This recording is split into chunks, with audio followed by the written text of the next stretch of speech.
അപ്പോൾ അജയേട്ടനായിട്ട് നിങ്ങൾക്ക് എല്ലാവർക്കും എങ്ങനെയാണ്? അതാണ് നമുക്ക് മെയിനായിട്ട് അറിയേണ്ടത്. കാരണം പുള്ളി ഒരു സംവിധായകനാണ്, നടനാണ്.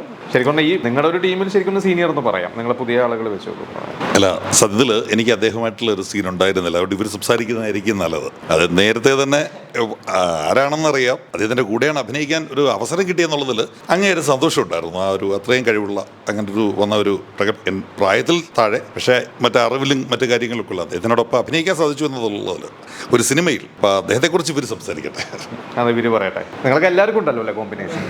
ജേട്ടന് ഫൈറ്റ് സീനിൽ അവരാണ് ശരിക്കും കോമ്പിനേഷനുള്ളത്. ഞാനും ശരിക്കും ഞാൻ എസ് ഐ വിജയകുമാർ എന്ന് പറയുന്ന ഒരു ക്യാരക്ടറാണ് ഇതിൽ ചെയ്തിരിക്കുന്നത്. എൻ്റെ ഉള്ളിൽ ഡിഫറെൻ്റ് ആണ് ഇപ്പോഴത്തെ ഈ ഇതുമായിട്ട്. പക്ഷേ ഈ ഷൂട്ട് ടൈമിലൊക്കെ നമ്മൾ ഉണ്ടായിരുന്നു. ഈ ഒരു മുറിവ് എന്ന് പറയുന്ന സിനിമയുടെ ഒരു ലൊക്കേഷൻ എന്ന് പറഞ്ഞാൽ, ഇപ്പോൾ നമുക്ക് ഷൂട്ട് ഇല്ലെങ്കിൽ പോലും ബാക്കി ഷൂട്ട് നടക്കുന്ന സമയത്ത് ഞങ്ങളെല്ലാവരും അവിടെ ലൈവാണ്.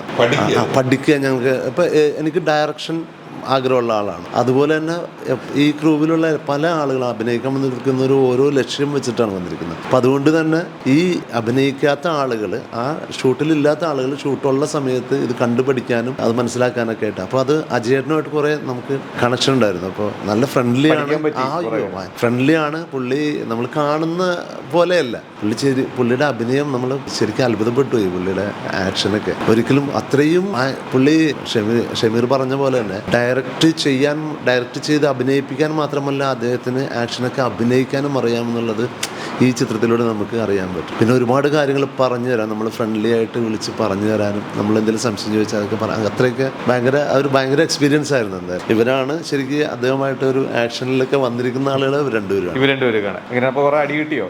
അടി കിട്ടിയില്ല, പക്ഷെ കൊടുക്കാനുള്ള അവസരം കിട്ടി, അങ്ങനെയാണ് പറയുക. പക്ഷെ അങ്ങനെയല്ല, അജയ് സാറ് എന്താ പറയുക, നമ്മൾ കണ്ട സമയം തൊട്ട് നമ്മൾ ഒബ്വിയസ്ലി അത്രയും ഒരു റിനോൺ ആയിട്ടുള്ള ഒരു ഡയറക്ടർ സെറ്റിലേക്ക് വരുമ്പോൾ നമ്മൾ ആ ഒരു കണ്ണിലായിരിക്കുമല്ലോ കാണുന്നത്. പക്ഷെ നമ്മൾ സെറ്റിൽ ആ ഒരു പൊസിഷനിൽ നിൽക്കുമ്പോഴോ അല്ലെങ്കിൽ നമ്മൾ അതിനെപ്പറ്റി ഡിസ്കസ് ചെയ്യുമ്പോൾ ഒക്കെ ഒരു സാധാരണ മനുഷ്യനാണ്, റൈറ്റ്? നമുക്ക് ആ ഒരു റെസ്പെക്റ്റ് നമുക്ക് അത് പ്രത്യേകിച്ച് എനിക്കത് തോന്നി. കാരണം ഒട്ടും അങ്ങനെ ആ ഒരു ഇപ്പം തന്നെ നല്ലൊരു പോപ്പുലർ സ്റ്റേറ്റിൽ ഉള്ള ഒരാളാണ്, റൈറ്റ്? അപ്പോൾ അങ്ങനെ ഒരിക്കലും നമുക്ക് തോന്നാത്തൊരു ഇതാണ്. പിന്നെ നല്ല കോമഡി ആയിരുന്നു, ചിരിച്ചുകൊണ്ടാണ് നമ്മൾ കാര്യങ്ങളൊക്കെ ഡീൽ ചെയ്തത്. പിന്നെ അഭിനയം പെർസ്പെക്റ്റീവിൽ പറയുമ്പോൾ അത് ആസ് ന്യൂ ആക്ടേഴ്സ് നമുക്ക് ഇങ്ങനത്തെ കുറച്ച് കാര്യങ്ങൾ ഇൻട്രസ്റ്റിംഗ് ആയിട്ട് തോന്നും, അല്ലേ? അപ്പോൾ ഈ ബാക്കി ആൾക്കാർ പെർഫോം ചെയ്യണ കാണുമ്പോൾ, അപ്പോൾ അജയ് സാർ പെർഫോം ചെയ്തപ്പോൾ ഒക്കെ ഇങ്ങനെ ചെറിയ കാര്യങ്ങളൊക്കെ ഇടും. അത് ബിക്കോസ് എല്ലാവർക്കും അവരവർ ക്രിയേറ്റിവിറ്റിയാണ്. പക്ഷേ അജയ് സാറിൻ്റെ കുറച്ച് ക്രിയേറ്റീവ് മൊമെൻറ്റ്സ് ആ പടത്തിൽ ഇട്ടിട്ടുണ്ടായിരുന്നു. അത് നമ്മൾ ഓപ്പോസിറ്റ് സൈഡിലിരുന്ന് കാണുമ്പോൾ ഇറ്റ്സ് വെരി ഇൻസ്പയറിങ്. അപ്പോൾ അങ്ങനെ കുറേ കാര്യങ്ങൾ പഠിക്കാനും കാര്യങ്ങളൊക്കെ ചെയ്യാൻ പറ്റി.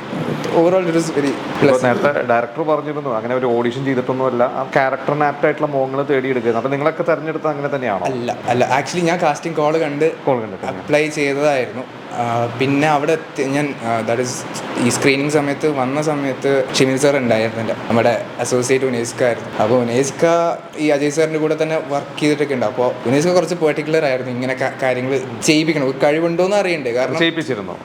എന്ന് വെച്ചാൽ അവിടെ വെച്ച് ബിക്കോസ് ഒന്നാമത്തെ കാര്യം ഇപ്പോൾ ഷമീർ സാർ ആണെങ്കിലും ഞാൻ ഇടയ്ക്ക് ചോദിച്ചിരുന്നു, ഇത് എന്തുകൊണ്ട് എന്നെ എന്തെങ്കിലും കണ്ടിട്ടായിരുന്നോ ഇതിൽ വിളിച്ചത്? കാരണം ആസ് ബിഗിനർ ആക്ടേഴ്സ് നമുക്ക് ആ ഒരു ഇൻസെക്യൂരിറ്റി ഉണ്ടാവും. അപ്പോൾ ഇത് ഞാൻ ചോദിച്ചപ്പോൾ ഷമീർ സാർ പറഞ്ഞത്, നമ്മൾ ഇപ്പം ഞാൻ മനസ്സിലാക്കിയതും വെച്ചിട്ടാണെങ്കിൽ ഈ ഡയറക്ടേഴ്സ് ആണെങ്കിൽ അവർ ഇങ്ങനത്തെ കുറച്ച് കാര്യങ്ങൾ ഒബ്സർവ് ചെയ്യും, അല്ല? നമ്മൾ സംസാരിക്കുന്നതാണെങ്കിലും നമ്മൾ ഇങ്ങനത്തെ കുറച്ച് കാര്യങ്ങൾ ഡീൽ ചെയ്യുന്നത്, പിന്നെ അവർ പറയുന്നത് കേട്ട് അതിനനുസരിച്ച് നമുക്ക് സംസാരിക്കാനുള്ള ഒരു കഴിവ് അതിപ്പോൾ നമ്മുടെ സെറ്റിലുള്ള അഭിനയിച്ച എല്ലാവർക്കും ഉണ്ട്. കാരണം ഷമീർ സാർ പറയണ ഇപ്പോൾ ഇങ്ങനത്തെ ആക്ടേഴ്സ് ഫസ്റ്റ് ടൈം ആക്ടേഴ്സിന് ഇങ്ങനെ മാറ്റിയെടുക്കാൻ പറ്റുന്നുണ്ടെങ്കിൽ ഒബ്വിയസ്ലി അവിടെ ഒരു ഫാക്ടർ ഉണ്ട്. അപ്പോൾ അതാണ് എന്നോട് പറഞ്ഞ റീസൺ. അപ്പോൾ ഉനേസ്കൊക്കെ ഒബ്വിയസ്ലി ഇങ്ങനെ പറഞ്ഞ് കുറച്ചൊക്കെ ചെയ്യിപ്പിച്ച് നോക്കിയിട്ടാണ് പിന്നെ വന്നിട്ടുണ്ടായത്.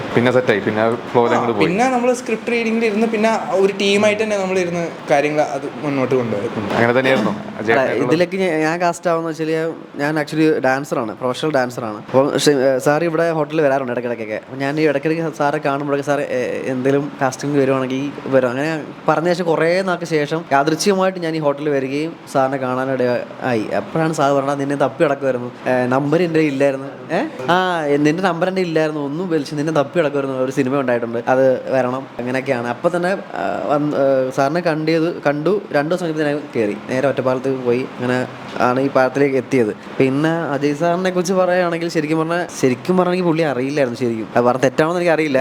കാരണം നമ്മൾ സിനിമ കാണുമ്പോൾ ശരിക്കും പറഞ്ഞാൽ ഡയറക്ടറെ ശ്രദ്ധിക്കാറില്ല. അപ്പം ഇത്രയും മമ്മൂടിയുടെ ഇത്രയും അടിപൊളി പടങ്ങൾ ചെയ്ത സാർ ആണെന്ന് എനിക്ക് അറിയില്ല. അപ്പോൾ ഞാൻ സെറ്റിലെത്തിയപ്പോൾ എല്ലാവരെയും പോലെ സാറിനെ കണ്ടു ഞാൻ അങ്ങനെ അടിച്ചു നിന്നു. പക്ഷേ പിന്നെ പറഞ്ഞത് അജയ് സാറാണ് ഇത്രയും പടം ചെയ്ത ഒരു എക്സ്പീരിയൻസ് അപ്പം ആ കാണുന്ന കാഴ്ചപ്പാട് മാറി. പെട്ടെന്ന് റെസ്പെക്റ്റ്. അതുപോലെ അഭിനയിക്കുന്നതിന് കൂടെ തന്നെ ഈ സാർ ഇടയ്ക്കൊന്ന് കുറേ സജഷൻ പറയാറുണ്ട്. അപ്പോൾ അതൊക്കെ ആ നോക്കുന്ന രീതിയും പിന്നെ ആ നോക്കി വെച്ചിട്ട് ഇങ്ങനെ സജഷൻ പറയുമ്പോൾ അത് എടുക്കുമ്പോൾ പിന്നെ അത് സ്ക്രീനിൽ കാണുമ്പോൾ ആ ഒരു മാറ്റം അതൊക്കെ ഭയങ്കര വ്യത്യസ്തമായിട്ട് തോന്നും. അപ്പോഴാണ് ശരിക്കും പറഞ്ഞാൽ കൂടുതൽ ഒരാളെ ആരാധിക്കാൻ തോന്നുന്നത്, പുള്ളിയുടെ ആ വർക്ക് ചെയ്യുന്ന രീതി. പിന്നെ ഭഗത് പറഞ്ഞതൊക്കെ തന്നെ സാർ അഭിനയിക്കുമ്പോൾ സാറിൻ്റെതായ എന്തെങ്കിലും ഒരു ടിപ്പിക്കൽ സാധനം ഇടാറുണ്ട്. അത് ശരിക്കും പറഞ്ഞാൽ ഇപ്പോൾ ഒരു ഷർട്ട് വലിച്ച് എടുക്കുന്ന അത് എടുത്ത് കളയുന്ന രീതിയാണെങ്കിലും അതൊക്കെ ഭയങ്കര സ്റ്റൈലിഷായിട്ടാണ് ചെയ്യുന്നത്. അപ്പോൾ അത് തന്നെ അറിയാം പുള്ളിയുടെ മനസ്സിൽ വന്നേക്കുന്ന കാര്യങ്ങളാണ് മമ്മൂക്ക സാറിനെ കൊണ്ട് ചെയ്യിപ്പിക്കുന്നത് പല പടങ്ങളിലും. അപ്പോൾ ഇത്രത്തോളം ടാലൻ്റ് ആണെന്ന് ശരിക്കും പറഞ്ഞാൽ അത് കൂടെ വർക്ക് ചെയ്തപ്പോഴാണ് മനസ്സിലായത്.